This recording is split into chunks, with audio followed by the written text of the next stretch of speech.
எல்லா புகழும் இறைவனுக்கே. நம் அனைவர் மீதும் இறைவன் புறத்திலிருந்து அமைதியும் சமாதானமும் நிறைவாக உண்டாகும். இன்றைய வகுப்பில் துவங்கலாம்.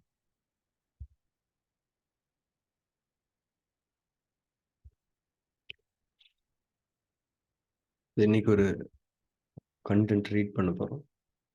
லாஸ்ட் 2 வீக்ஸாக இந்த வியாழக்கிழமை ஸ்பிரிச்சுவல் ஸ்டோரிஸ் நம்ம ரீட் பண்ணிட்டு இருக்கோம். அதோட டாக்குமெண்ட்ஸும் நம்ம ஷேர் பண்ணிட்டு இருக்கோம். அது எல்லாமே உங்கள் குழந்தைங்களுக்கெல்லாம் நீங்கள் படித்து காட்டுங்க. அந்த கதையில் இருக்கக்கூடிய கண்டென்ட் என்னன்றதை அவங்கள ரியலைஸ் பண்ண சொல்லுங்கள், அண்டர்ஸ்டாண்ட் பண்ணிக்க சொல்லுங்கள்.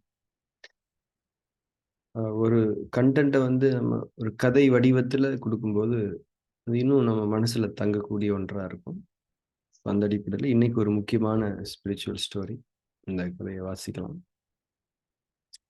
செயலில் இறங்குங்கள், இறைவனின் உதவி வரும். ஒரு கடற்கரை ஓரமாக ஒரு பெரிய மரம் ஒன்று வளர்ந்திருந்தது. அதனுடைய நீண்ட கிளை ஒன்றில் கூடு கட்டி வாழ்ந்து கொண்டிருந்த 2 குருவிகள் அவைகளின் முட்டைகளை ஆசையோடு அடை காத்து வந்தன. தங்களின் அன்பு குழந்தைகள் வெளிவரப்போகும் நாளை ஆவலோடு எதிர்பார்த்து கொண்டிருந்தன அந்த குருவிகள். அன்று ஒரு நாள் அங்கு பலத்த மழை பொழிய ஆரம்பித்தது. கடல் அலைகள் ஆர்ப்பரித்து கடல் நீர் கரையை கடந்து பல அடிகள் முன்னே வந்திருந்தது. மேலும் அங்கே பலத்த காற்றும் வீசத் தொடங்கியிருந்தது. காற்றின் வேகத்தில் அந்த குருவி கூடு நழுவி கடல் நீருக்குள் விழுந்து மூழ்கியது. அந்த குருவிகளின் மனம் பதறியது. கூடு விழுந்த இடத்தைச் சுற்றியே கீச் கீச் என்ற ஒலியை எழுப்பிக் கொண்டு அவைகள் வட்டமடித்துக் கொண்டிருந்தன. அப்போது அந்த பெண் குருவி சொல்லியது, எப்படியாவது நமது முட்டைகளை நாம் மீட்டு விட வேண்டும், இல்லை என்றால் நான் உயிர் வாழவே மாட்டேன் என்று. அப்படியெல்லாம் சொல்லாதே, அவநம்பிக்கையில் நாம் முடங்கிவிடக்கூடாது, நம்மால் முடிந்த முயற்சிகளை நாம் செய்ய வேண்டும் என்று அந்த ஆண் குருவி சொல்லியது. கூடவே ஒரு செயல் திட்டத்தையும் அது முன்வைத்தது. நமது கூடு கரையின் ஓரமாகத்தான் விழுந்திருக்கும். அந்த இடத்தில் அதிக ஆழம் இல்லை. அது கற்கள் இல்லாத ஒரு மணல் பரப்புத்தான். எனவே கூடு சிதறி நமது முட்டைகள் நிச்சயம் உடைந்திருக்காது. இந்த கடல் நீரை நாம் வற்ற வைத்து விட்டால் போதும், நம்முடைய முட்டைகளை நாம் மீட்டு விட முடியும் என்று சொல்லியது அந்த ஆண்குருவி. கடலை எப்படி வற்ற வைப்பது என்று பெண் குருவி கேட்க, முட்டைகள் பொரிந்து நமது குழந்தைகள் வெளிவர இன்னும் 1 வாரம் இருக்கின்றது. எனவே நாம் இப்போது முதல் நம் வாயில் கொள்ளும் மட்டும் கடல் நீரை உறிஞ்சி வைத்துக் கொண்டு பறந்து சென்று தொலைவில் கொட்டி விடுவோம். இவ்வாறு தொடர்ந்து நாம் செய்து வந்தால் கடல் நீர் மட்டம் குறைந்து தரை தெரிய ஆரம்பித்துவிடும். நாம் நமது முட்டைகளை மீட்டு விடலாம் என்றது அந்த குருவி. இதை கேட்ட அந்த பெண் குருவி நம்பிக்கையும் மகிழ்ச்சியும் கொள்ள அந்த 2 குருவிகளும் ஊக்கத்துடன் செயலில் தீவிரமாக இறங்கின. அவைகளின் அந்த சிறிய வாயில் தண்ணீரை குடித்து வைத்துக்கொண்டு பறந்து சென்று இன்னொரு இடத்தில் கொட்டின. இரவு பகல் பாராமல் நாள் முழுவதும் சிறு இடைவெளியும் விடாமல் தொடர்ந்து அச்செயலில் ஈடுபட்டிருந்தன அக்குருவிகள் 2. நாட்கள் கடந்து கொண்டிருந்தன. அப்போது அந்த கடற்கரை ஓரமாக முனிவர் ஒருவர் நடந்து வந்து கொண்டிருந்தார். அங்கே நடந்து கொண்டிருந்த அக்குருவிகளின் தீவிரமான செயல் புரிதலை அவர் கவனித்தார். பின் தனது ஞானத்தின் உதவியால் அக்குருவிகளின் செயலுக்கு பின்னால் நிகழ்ந்த நிகழ்வுகளை அவர் அறிந்து கொண்டார். அக்குருவிகளின் நம்பிக்கையின் வீரியத்தையும் முக்கியமாக செயல் துணிவையும் கண்டு வியந்து போனார் அவர். அக்குருவிகளுக்காக அவர் மனம் உருகி பிரார்த்தனை செய்தார். இறைவன் செவியேற்றான், அருள் புரிந்தான். கடல் நீர் உள்வாங்கத் தொடங்கியது. அக்குருவிகள் 2ம் அதனை கவனித்தன. அவைகளின் கூடும் கூட்டில் இருந்த முட்டைகளும் தென்பட ஆரம்பிக்க மட்டற்ற மகிழ்ச்சியோடு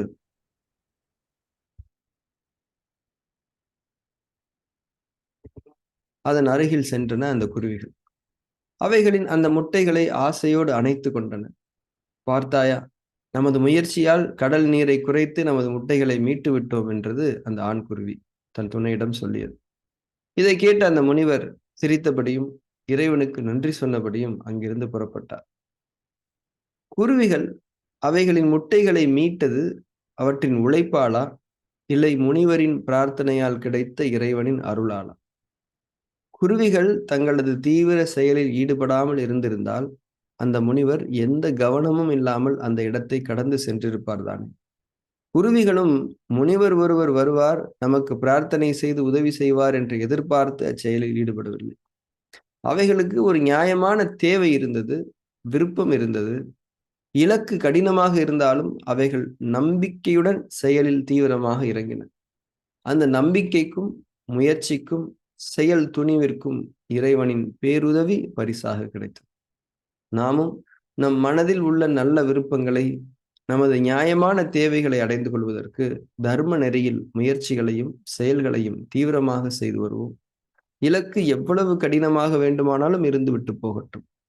அனைத்தின் மீதும் ஆற்றலுடையவனாம் நம் இறைவனுடைய உதவியால் அனைத்தும் நமக்கு லேசாக அமையும். ஸோ இந்த கதையை பொறுத்த வரைக்கும் நிறைய விஷயங்கள் நம்ம நோட் பண்ண வேண்டிய தேவை இருக்குது. சில வார்த்தைகளை நம்ம பார்க்கலாம். இப்போ அந்த குருவிகள் மாதிரி தான் நம்மளும். நம்ம ஒரு லைஃப்பை லீட் பண்ணிட்டு இருக்கோம். நல்லபடியா போயிட்டு இருக்குது. ஒரு இடத்துல வாழ்ந்துட்டு இருக்கோம். ஒரு வேலையை பார்த்துட்டு இருக்கோம். சரியா? நமக்கும் நிறைய விருப்பங்கள்லாம் இருக்குது. ஆனா, கடல்ல வந்து மழை பெய்ய தொடங்கி, காற்றடித்து, இந்த குருவிகளுடைய கூடு நழுவுன மாரி நமக்கும் ஏதாவது ஒரு பிரச்சனை வந்துருது. ஒரு வீழ்ச்சி ஏற்பட்டு விடுகிறது. அதனால என்ன பண்றோம்? நாம ஐயோ! அம்மான்னு கத்தி ஏதாவது பண்ணிட்டு இருக்கோம். என்ன பண்றதுன்னு தெரியாம. ஆனா, அந்த குருவிகள் என்ன சொல்லுச்சு அப்படின்னா, நமக்குள்ளயுமே அந்த இந்த ஆண் குருவி, பெண் குருவிங்கிறது வந்து நம்மளுடைய மனசு தான். நம்ம மனசு தான், வேற ஒண்ணும் கிடையாது. அந்த ஆண் குருவி சொல்லுச்சு. பெண் குருவி என்ன சொல்லுது? நான் வந்து இந்த முட்டைய காப்பாத்தல நான் செத்து போயிருவேன்னு சொல்லுது. உயிரோட இருக்க மாட்டேன்னு சொல்லுது. ஆண்குருவி என்ன சொல்லுது? அப்படிலாம் சொல்லாத, அவநம்பிக்கையில பேசாத.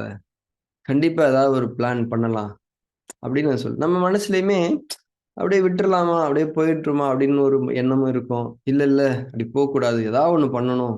அப்படின்ற அந்த ஒரு அந்த விருப்பத்துடைய தீவிரம், இறைவன் கொடுத்த அந்த விருப்பத்துடைய தீவிரம் இருந்துகிட்டே இருக்கும். நம்ம விருப்பங்களே நிறைவேறாம போயி, வேற ஏதோ ஒரு விஷயத்துல நம்ம லாக் ஆயிட்டா கூட அந்த விருப்பம் இருக்கும். கண்டிப்பா அது நடக்கணும்னு தோணுது. அந்த விருப்பம்ன்றது உயிரோட்டமா இருக்கிறத நம்ம பார்த்துட்டோம். இப்போ அந்த நம்பிக்கையிலேயே நம்ம தெளிவா இருக்கும்போது, நம்ம மனசுல வந்து ஏதாவது ஒரு ஐடியா வரும். அது மாரி தான் அந்த குருவிக்கு வந்திருக்கு. என்ன குருவி சொல்லுது? நம்ம ஒரு ஐடியா பண்ணலாம். இந்த கடல் நீரை வத்த வைக்கிறதுக்கு ஏதாவது ஒண்ணு பிளான் பண்ணுவோம்னு சொல்லி, அது ஏதோ ஒண்ணு சொல்லுது. கொஞ்சம் கொஞ்சமா தண்ணிய குடிச்சிட்டு போய், அங்க போய் கொட்டிட்டு வருவோம். அது வந்து ஒரு வேலைக்கே ஆகாத ஒரு பிளான் தான். இருந்தாலும் அதோடைய அறிவுக்கு அந்த பிளான் தான் எட்டியிருக்குது. அந்த மாரி நமக்கு ஒரு விஷயம் தோணும் இல்லையா? அத நம்ம செய்வோம். அத செய்யும்போது, அதுல தீவிரமா செய்யும்போது, ஏதாவது ஒரு வழி கிடைச்சு நமக்கு வந்து நன்மைகளை நோக்கி நம்ம செல்ல முடியும் அப்படிங்கிற ஒரு பாயிண்ட் தான் நம்ம கவனிக்கணும். இப்ப அந்த முனிவர் வராரு. முனிவர் வந்து நடந்து போயிட்டு இருக்கிறாரு. அவருடைய கவனத்தை ஈர்த்தது எது? இந்த குருவிகளுடைய தீவிரமான செயல்புரிவு. இப்ப நம்மளுமே நம்முடைய முயற்சிக்குட்பட்டு, நம்முடைய சக்திக்குட்பட்டு எதையாவது ஒண்ணு செஞ்சுகிட்டு இருக்கும்போது, இறைவனுடைய உதவி ஏதாவது ஒரு வடிவத்துல வரும். நம்ம எதிர்பார்க்கவே முடியாது. ஏதோ ஒரு வடிவத்துல வந்து சேரும். அப்ப நம்ம செய்ய வேண்டியது எல்லாமே நம்ம விருப்பங்களுக்காக நம்மளால முடிஞ்ச அளவுக்கு அந்த செயல் புரிதல்களை செய்து கொண்டே இருக்க வேண்டும். அதோட இலக்கு எவ்வளவு கஷ்டமா இருந்தாலும், அது நமக்கு முக்கியம் இல்ல. ஏன்னா, நிறைவேற்றுபவன் இறைவனை தவிர இல்லை. ஸோ நம்மளுடைய அந்த சிறு முயற்சிய அவன் எதிர்பார்க்கிறான். ஸோ அந்த ஒரு விஷயத்த தான் இந்த கதையில நம்ம வந்து புரிஞ்சுக்கிறோம். இந்த வார்த்தைய நீங்க கவனிக்கணும். அதாவது குருவிகள் தங்களது தீவிர செயலில் ஈடுபடாமல் இருந்திருந்தால், அந்த முனிவர் எந்த கவனமும் இல்லாமல் அந்த இடத்தை கடந்து சென்றிருப்பார் தானே!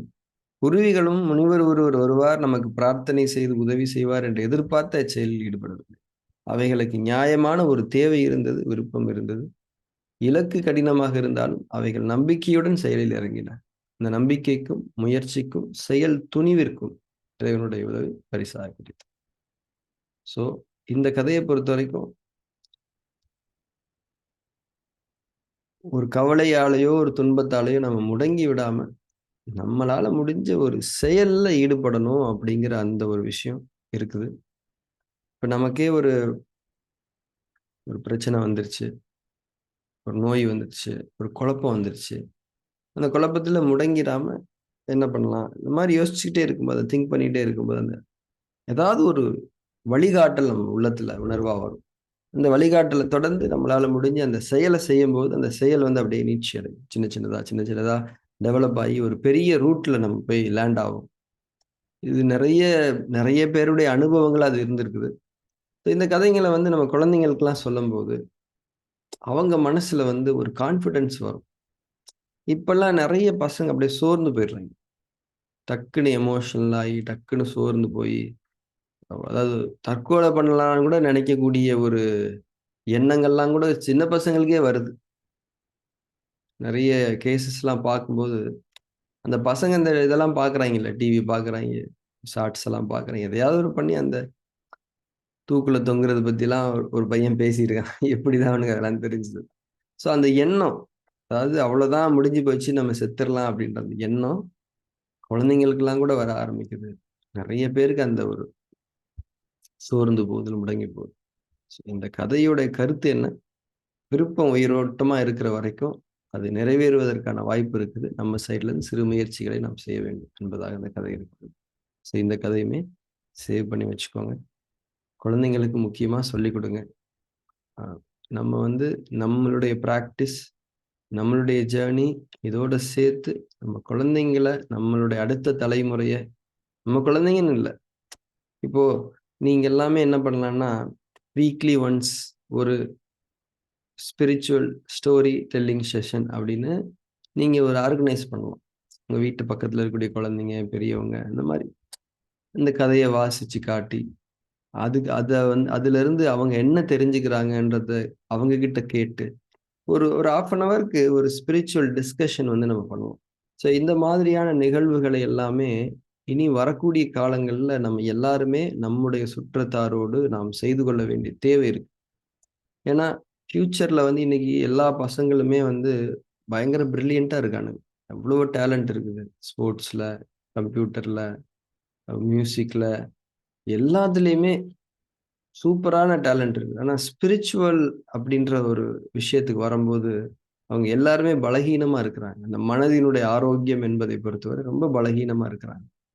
ஸோ அவங்களுக்கு இந்த மாதிரியான முன்னெடுப்புகள், இனிஷியேட்டிவ்ஸ் வந்து நீங்க பண்ணுங்க. அதுவும் இந்த டீச்சரா இருக்கணும் அப்படின்னு விரும்புறவங்க இந்த மாரியான விஷயங்கள்லாம் நீங்க முக்கியமா வச்சுக்கோங்க.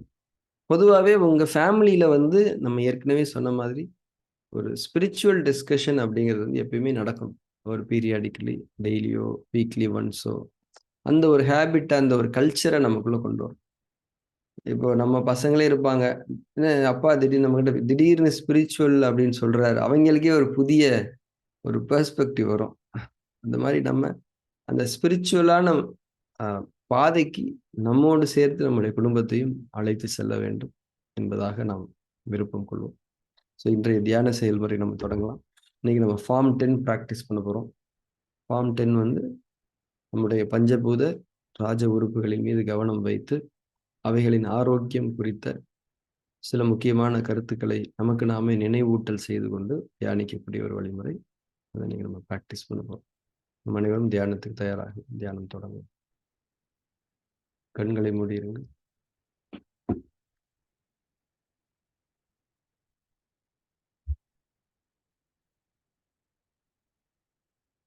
புறச்சூழலில் இருந்து அகச்சூழலுக்குள் நாம் திரும்பி இருக்கின்றோம்.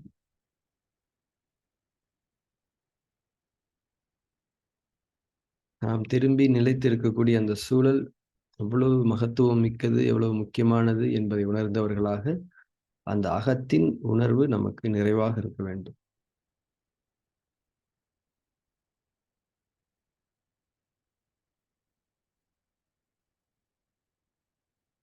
உடலை அதிட்டானாவில் நிலைப்படுத்திக் கொள்ளுங்கள். மூச்சின் மீது கவனம் உணர்வும் இருக்கட்டும்.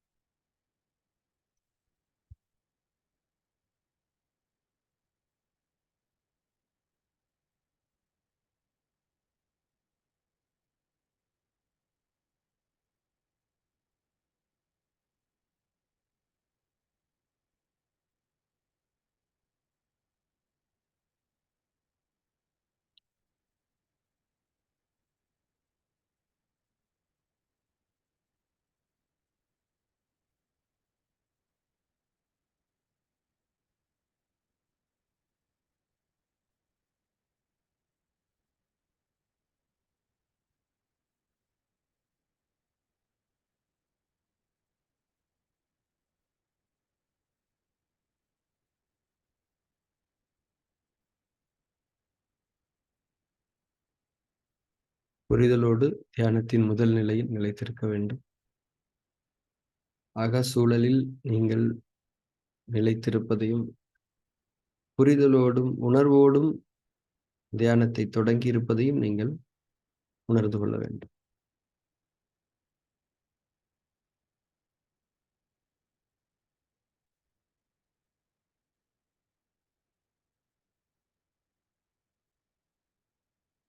அகச்சூழல்ல நாம் இருக்கும்போது, நம்முடைய உலகம் சார்ந்த அடையாளங்கள் எதுவும் நம்மை தீண்டக்கூடாது.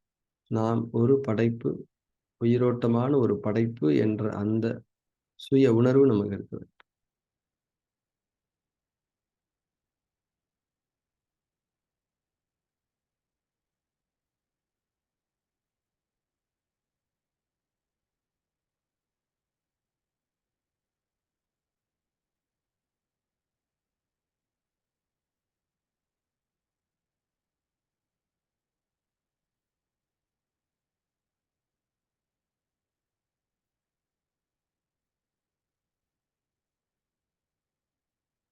நம்ம ஃபார்ம் 10 பிராக்டிஸ் பண்ண போறோம். உங்களுடைய இதயத்தின் இருப்பிடத்தின் மீது கவனம் வையுங்கள். மார்புக்கூட்டின் மையத்தில் கையடக்க அளவே இருக்கக்கூடிய உங்களுடைய இதயம் என்ற உறுப்பின் மீது உங்களுடைய கவனம் நிலை பெற்றிருக்கட்டும்.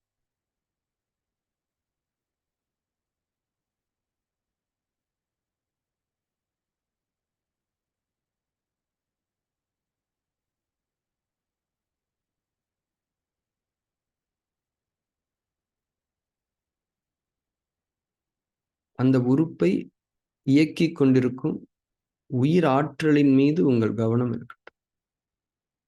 அதாவது அந்த உறுப்பு உயிர் ஆற்றலை கொண்டுதான் இயக்கம் செய்து கொண்டிருக்கிறது என்பதை உணர்ந்தவர்களாக அந்த உறுப்பின் மீது கவனம் செலுத்திக் கொண்டிருங்கள்.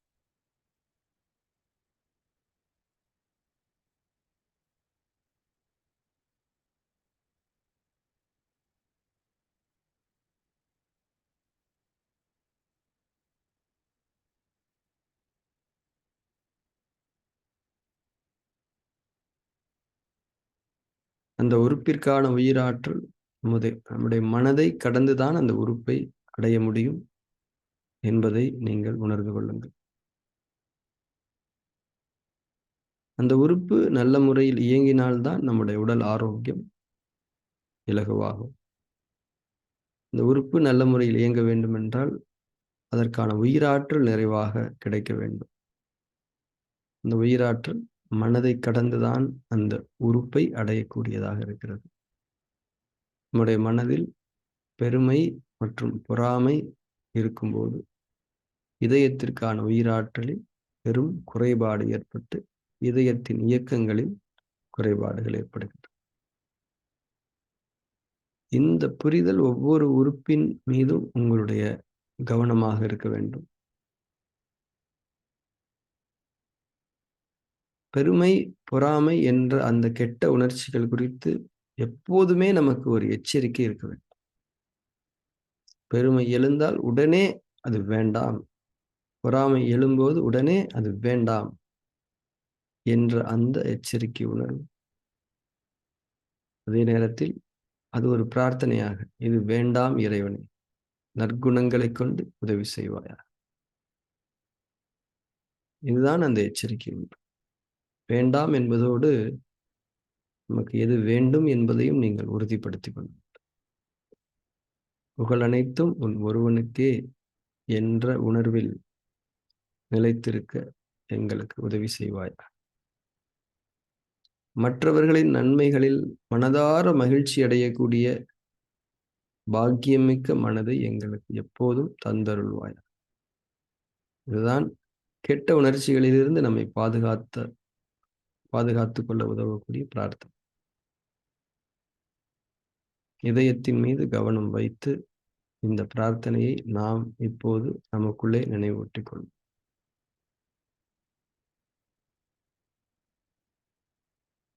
எங்கள் இறைவனே,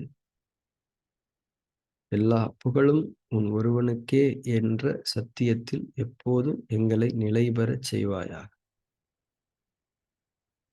பெருமை எனும் கொடும் நெருப்பில் நாங்கள் தாக்கப்படுவதிலிருந்தும் எங்களை நீ பாதுகாப்பாயாக. பொறாமையை எங்கள் மனதிலிருந்தும் நீ நீக்குவாயாக. சக மனிதர்களின் நன்மைகளுக்கு மனதார மகிழ்ச்சியை கொள்ளக்கூடிய அந்த பாக்கியமிக்க மனதை எங்களுக்கு தந்தருளும்.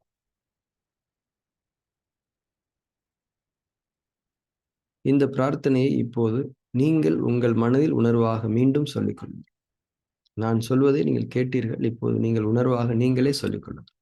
இந்த வார்த்தைகளை பிரயோகப்படுத்துங்கள்.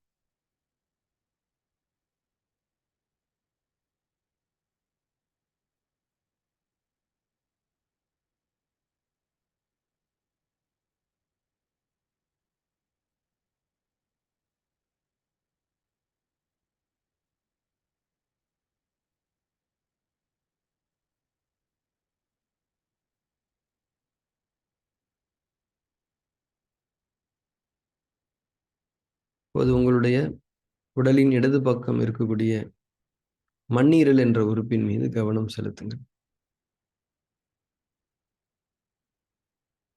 மண்ணீரல் என்ற உறுப்பு இயங்குவதற்கான உயிராற்றல் நம்முடைய மனதை கடந்துதான் அந்த உறுப்பை அடைந்து கொண்டிருக்கிறது. நம்முடைய மனதில் கவலைகள் இருக்கும்போது, அவநம்பிக்கைகள் இருக்கும்போது, மண்ணீரலுக்கான உயிரோட்டத்தில் குறைபாடு.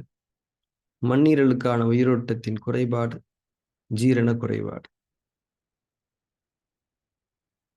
இப்போது நாம் கொள்ள வேண்டிய பிரார்த்தனை, எங்கள் இறைவனே, கவலைகளை விட்டும் எங்களை பாதுகாப்பாயாக. நாளைய வாழ்வின் நன்மைகளின் மீது நம்பிக்கை கொள்ளக்கூடிய பாக்கியமிக்க மனதை எங்களுக்கு தந்தருளும். இப்போ இந்த பிரார்த்தனையை நான் சொல்றத நீங்க கேட்குறீங்க. கேட்டுட்டாலே அந்த பிரார்த்தனை அப்படிங்கிறது முழுமையடைந்து விடாது. மீண்டும் அந்த வார்த்தைகளை உணர்வாக நீங்கள் பிரயோகப்படுத்தும். உங்களுக்கு நீங்களே சொல்லிக்கொள்ளும்.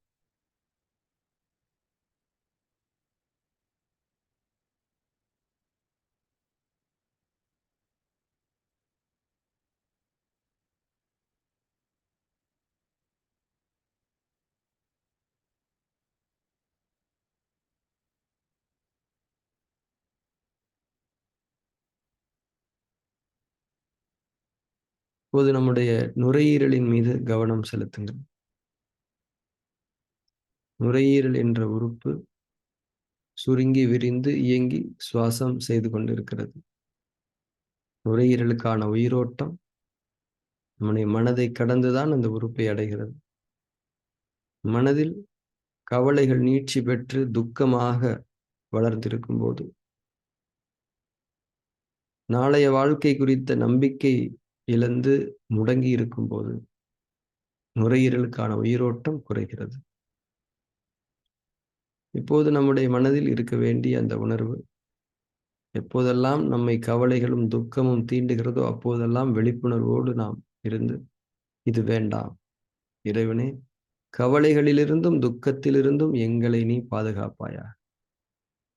நாளைய வாழ்விற்கான நல்ல விருப்பங்களை நீ எங்களுக்கு கொடுத்திருக்கின்றாயே, அந்த விருப்பங்களின் மீது நம்பிக்கை கொள்ளக்கூடிய மன ஆற்றல்களை எங்களுக்கு நீ தந்தருள்வாய். நாளைய வாழ்க்கை குறித்த ஒரு திருப்தியை, சமாதானத்தை, ஏக்கம் இல்லாத நிலையை எங்களுக்கு நீ தந்தருள்வாய். இது பிரார்த்தனை. இந்த பிரார்த்தனையினுடைய கருவை உணர்வாக உங்களுக்கு வரக்கூடிய இயல்பான வார்த்தைகளை கொண்டு நீங்கள் சொல்லிக் கொள்ளுங்கள். நுரையீரலின் மீது கவனம் வைத்து.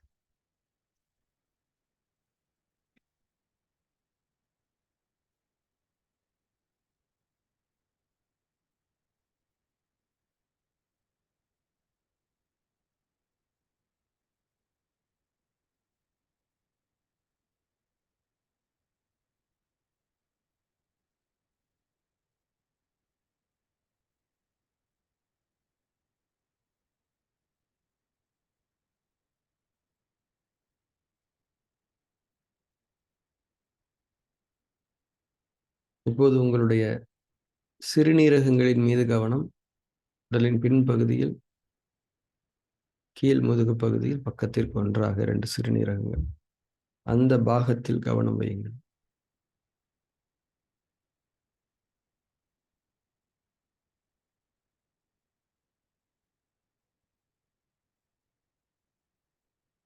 சிறுநீரகத்திற்கான உயிராற்றல் நம் மனதை கடந்துதான் அவ்வுறுப்பை அடைகிறது. மனதில் பயம் எழும்போது சிறுநீரகங்களுக்கான உயிராற்றல் குறைகிறது. இப்போது நாம் கொள்ள வேண்டிய பிரார்த்தனை.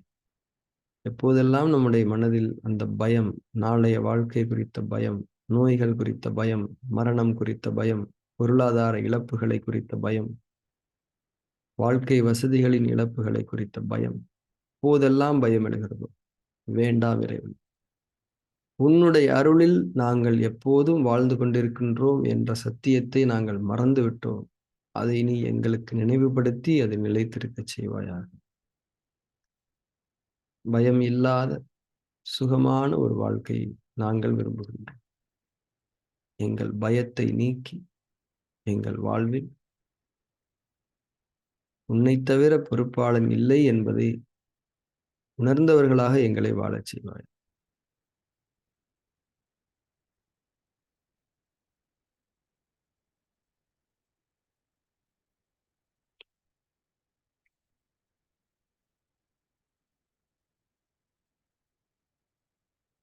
பிரார்த்தனைகளை நீங்களே உணர்வாக உங்களுடைய மனதின் வார்த்தைகளை கொண்டு நீங்கள் பிரயோகம் செய்ய வேண்டும்.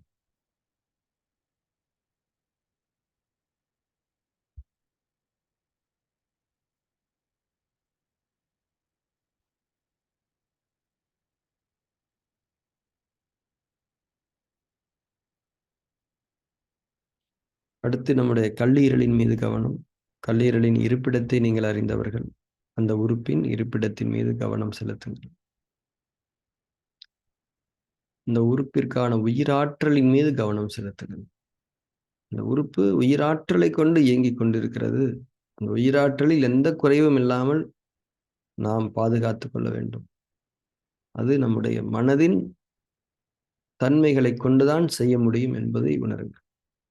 இது எப்போதும் உறுதியாக நம்முடைய மனதில் இருக்க வேண்டும். உறுப்புகளுக்கான உயிரோட்டம் மனதின் தன்மைகளை கொண்டது. கோபம் எப்போதெல்லாம் நம்முடைய மனதில் எழுகிறதோ, அதிருப்தி எப்போதெல்லாம் நம்முடைய மனதில் எழுகிறதோ, வெறுப்பு இருக்கிறதோ, அப்போதெல்லாம் கல்லீரலுக்கான உயிரோட்டம் குறைகிறது. எப்போதெல்லாம் கோபம் வருகிறதோ, அப்போதெல்லாம் இறைவனிடம் அமைதியை நாம் வேண்டும். பொறுமையை கொண்டும், அமைதியை கொண்டும், சகிப்புத்தன்மையை கொண்டும் எங்களுக்கு உதவி செய்வாயாக இறைவன். யார் மீதும் எந்த வெறுப்பும், கோபமும் இல்லாத ஒரு சமாதானத்தை நாங்கள் கொண்டிருக்க விரும்புகின்றோம். இந்த பிரார்த்தனையை நீங்கள் சொல்லிக் கொள்ளுங்கள்.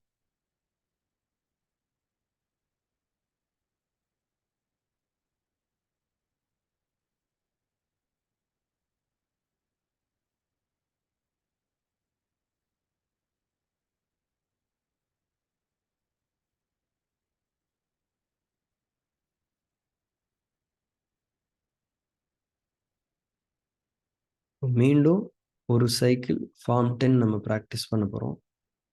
இந்த ஃபார்ம் 10 ப்ரொசீஜர் என்னன்னா, அந்த உறுப்புல கவனம் செலுத்தணும். அதுதான் இங்க மெயின். அந்த உறுப்பினுடைய இருப்பிடத்துல கவனம் செலுத்தணும். இந்த மாதிரி கவனம் செலுத்திக் கொண்டிருக்கும்போது, அந்த உறுப்பினுடைய உயிரோட்டத்தை பாதிக்கக்கூடிய குணக்கேடு என்ன? அது வேண்டாம். அதிலிருந்து இறைவனிடம் பாதுகாப்பு தேடக்கூடிய பிரார்த்தனையை நீங்கள் சொல்லிக் கொள்ள வேண்டும். அதை எப்படி வேணாலும் சொல்லிக்கலாம் நீங்க. நீங்க இறைவன்ட்ட உங்க இறைவன்ட்ட நீங்க பேசுறது எப்படி வேணாலும் இருக்கலாம். இந்த வார்த்தை தான் பயன்படுத்தணும்லாம் இல்ல. எப்படி வேணாலும் நீங்க சொல்லலாம். பட் அந்த கம்யூனிகேஷன் உணர்வின் வார்த்தைகளா நடக்கணும். அது ரொம்ப முக்கியம். மீண்டும் நாம் செய்வோம். அந்த உறுப்பினுடைய பெயரை மட்டும் தான் சொல்வேன். முதலில் அந்த உறுப்பின் மீது கவனம் செலுத்துங்கள். அதன் பின்னர் அந்த உறுப்பிற்கான பிரார்த்தனை. இதயத்தின் மீது கவனம்.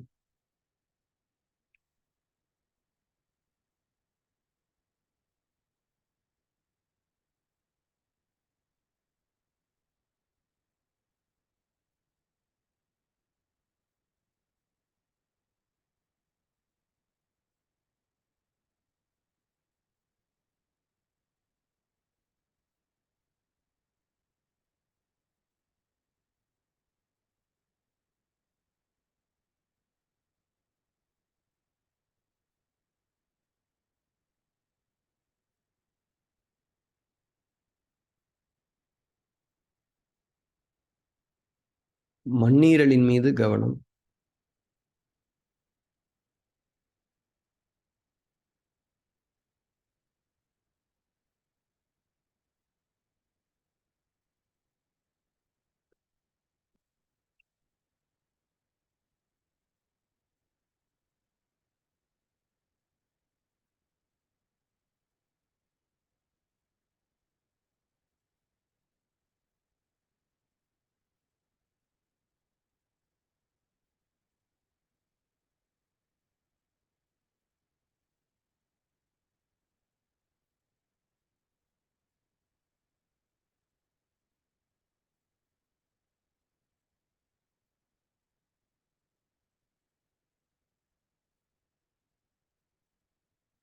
நுரையீரலின் மீது கவனம்.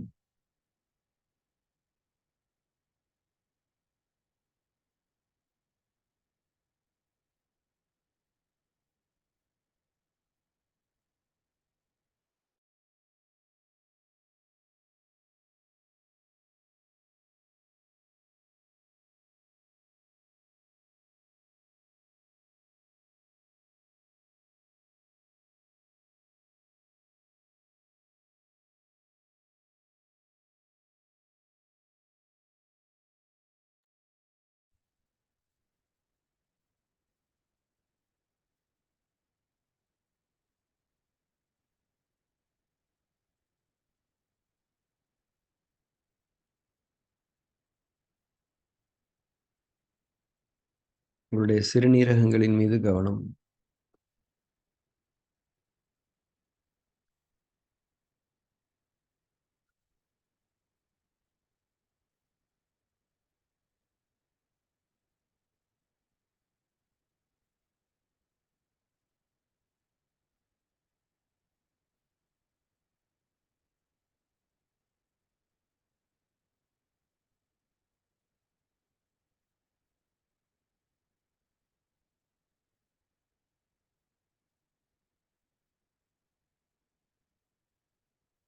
உங்களுடைய கல்லீரலின் மீது கவனம்.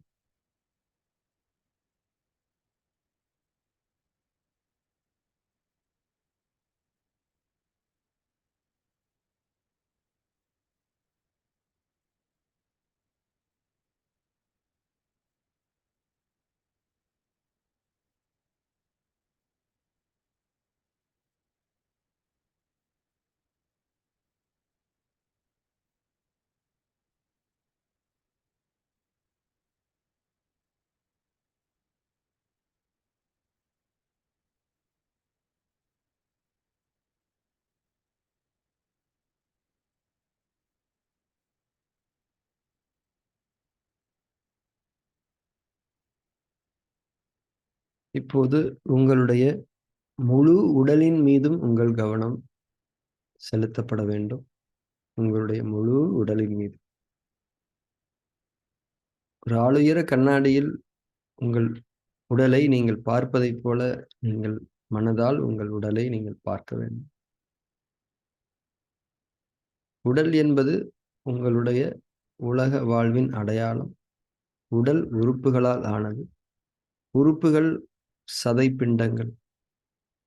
அவைகளுக்கு நிறைவான உயிராற்றல் வழங்கப்படும் போது மட்டும்தான் அந்த உறுப்புகளால் இயங்க முடியும். உயிராற்றல் குறைவுபடும்போது உறுப்புகள் எந்த பயனும் அற்றவையாக நம்முடைய உடலில் இருக்கும். எனவே உறுப்புகளுக்கான உயிராற்றல் என்பதன் மீது எப்போதும் நம்முடைய கவனம் இருக்க வேண்டும். எப்பெல்லாம் நம்ம உடம்ப பார்க்கிறோமோ, அப்பெல்லாம் நம்ம உடம்புக்கான உயிரோட்டம் நிறைவா இருக்கணும் அப்படின்ற அந்த உணர்வு, அது நம்முடைய மனதை கொண்டு. மனதில் நல்ல குணங்களை கொண்டு.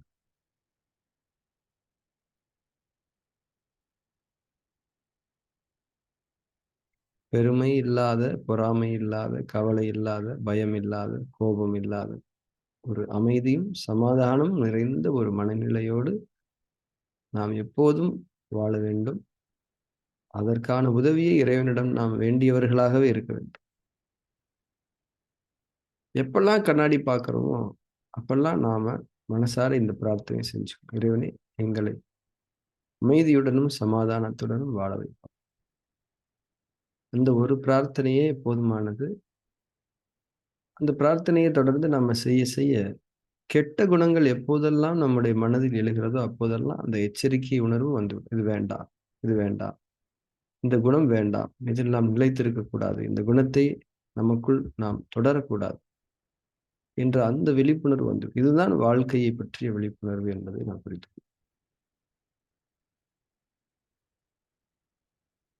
மனதை அடிப்படையாகக் கொண்டு வாழ்பவர்கள் தான் நாம். அப்படித்தான் நம்முடைய வாழ்க்கை இருக்க வேண்டும்.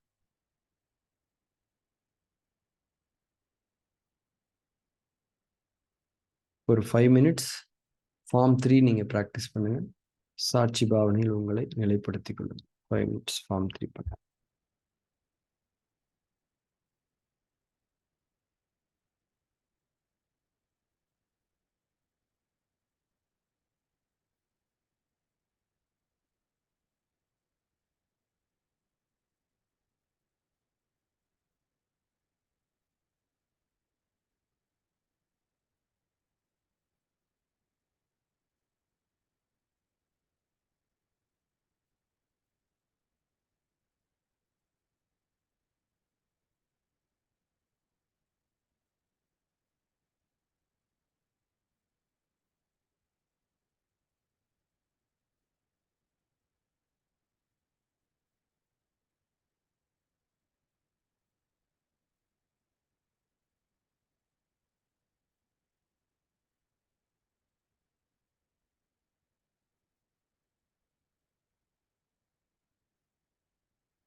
அதிஷ்டானாவிலிருந்து தளர்ந்து கொள்ளுங்கள்.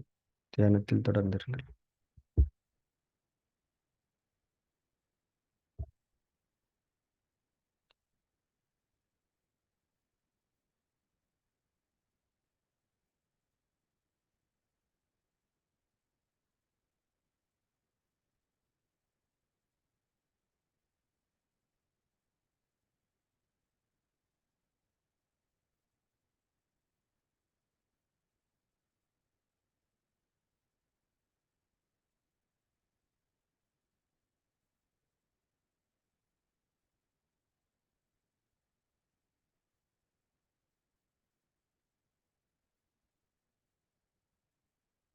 நாம் தியானத்தை நிறைவு செய்து கொள்ளலாம். கண்களை திறந்து.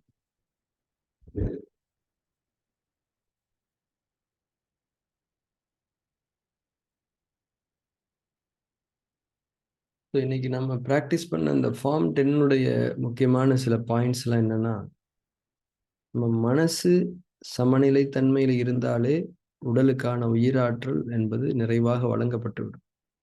ஆனா, நம்ம மனசு உடல் சார்ந்து உடலை அடிப்படையாகக் கொண்டு அந்த மனதை அணுகும்போது, உடல் வந்து அந்த ஆற்றல நல்லபடியா ரிசீவ் பண்ண முடியும். ஸோ நமக்கு உடல் சார்ந்த அந்த விழிப்புணர்வு என்பது இருக்க வேண்டும். நம்ம உடம்புங்கிறது என்ன? உறுப்புகள் இருக்குது. அதுக்கான உயிரோட்டங்கிறது வந்து மனசுல இருந்து தான் வருது. இந்த கெட்ட குணம் இருந்தா உடம்புக்கு வராது. நம்ம மைண்ட் அப்படிதான் திங்க் பண்ணும். பாடிக்கு வராது. பாடிக்கு ஒரு இழப்புனா என்ன வேணா செய்ய தயாரா இருப்போம். அவ்வளவுதான். ஸோ நம்ம உடம்பு மேல நமக்கு இருக்கக்கூடிய அந்த பிணைப்பை ஆன்மீக வளர்ச்சிக்கு நாம் பயன்படுத்திக்கணும். ஸோ அந்த அடிப்படையில் இந்த ஃபார்ம் 10 வந்து ரொம்ப இம்பார்ட்டன்ட். அந்த இண்டிகேஷன் வந்து ரொம்ப குயிக்கா வரும். எந்த ஒரு கெட்ட குணம் வந்தாலும், ஐயோ! பெருமைப்பட்டா இதயம் அடி வாங்கிருமா? பெருமைப்படுறது அப்படிங்கிறது கெட்ட குணம். அது வேணாம் அப்படின்னு நம்ம நினைக்கிறது ஒண்ணு. இதயம் சம்பந்தமான பிரச்சனை வந்துருமா? அப்ப வேணாம்.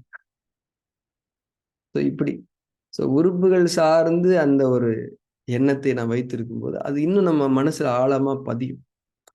இப்போ இந்த பாடி சார்ந்த இந்த கான்ஷியஸ் நமக்கு இருக்கணும்.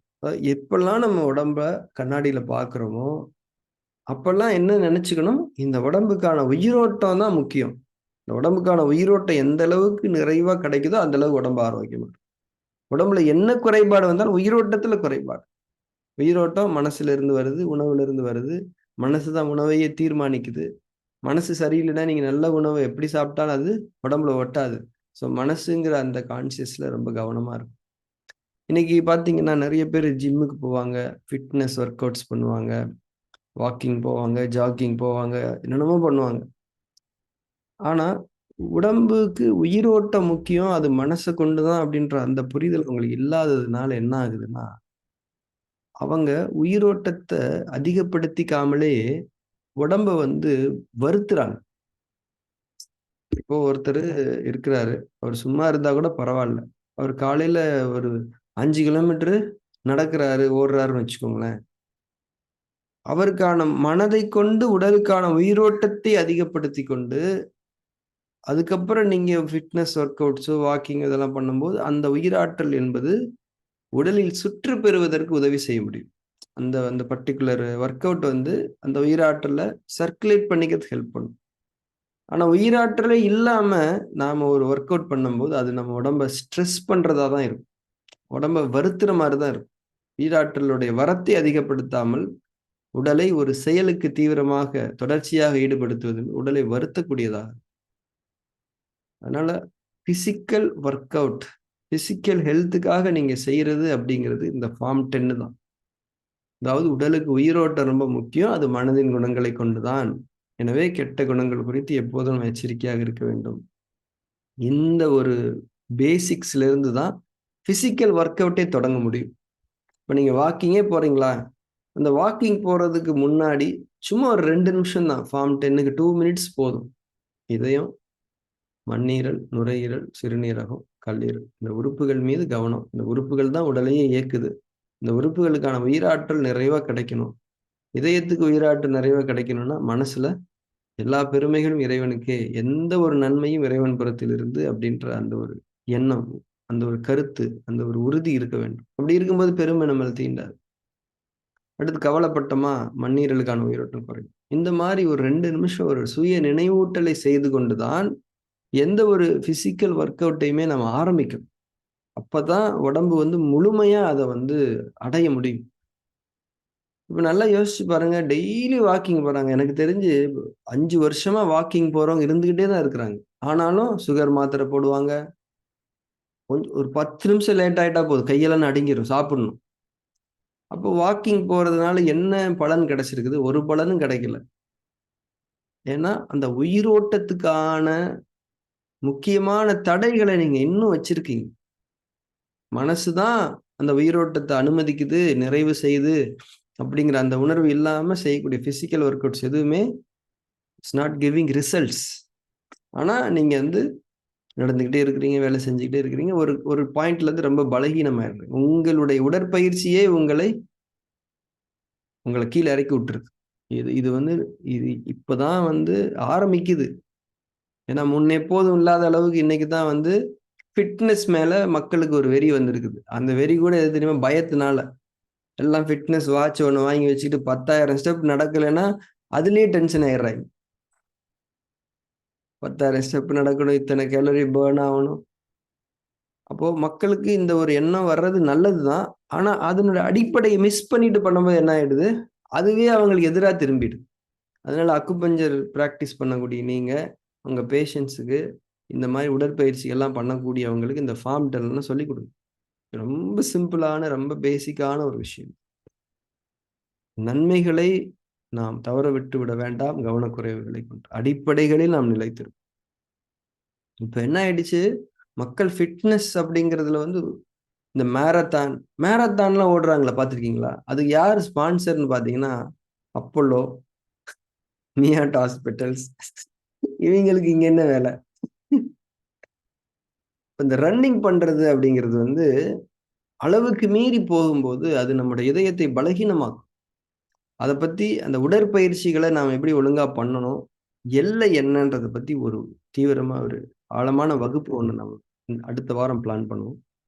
நம்ம மக்களுக்கு அதெல்லாம் தேவையா இருக்கு. ஸோ இது நீங்களும் உணர்ந்துக்கணும், மத்தவங்களுக்கும் சொல்லணும். அதேபோல ஒரு சின்ன ரெக்வெஸ்ட் என்னன்னா, இப்ப இந்த கதைகள்லாம் படிக்கிறோம் இல்லையா? வீக்லி ஒன்ஸ் ஒரு கதை படிக்கிறோம். உங்க ஃபேமிலிக்கு, ஃபிரெண்ட்ஸ்க்குலாம் சொல்ல சொல்றோம். சப்போஸ் நீங்க உங்களுடைய குழந்தைங்களுக்கோ, இல்ல ஒரு குரூப் ஆஃப் பீப்பிளுக்கோ இந்த கதைய நீங்க வாசிச்சு காட்டி, அவங்க அதுக்கு என்ன ரெஸ்பாண்ட் பண்றாங்க? அவங்க அத பத்தி என்ன நினைக்கிறாங்கன்றத பத்தின ஒரு வீடியோ ரெக்கார்ட் பண்ணீங்கனாலோ, அல்லது ஆடியோ ரெக்கார்ட் பண்ணீங்கனாலோ, அத சும்மா குரூப்ல ஷேர் பண்ணுங்க. அது நல்லாருக்கும். அது இன்ஸ்பைரிங்கா இருக்கும். எல்லாருக்குமே அத பண்ணணும்னு தோணும். இன்னும் கூட நம்ம அத பப்ளிஷ் பண்ணலாம்.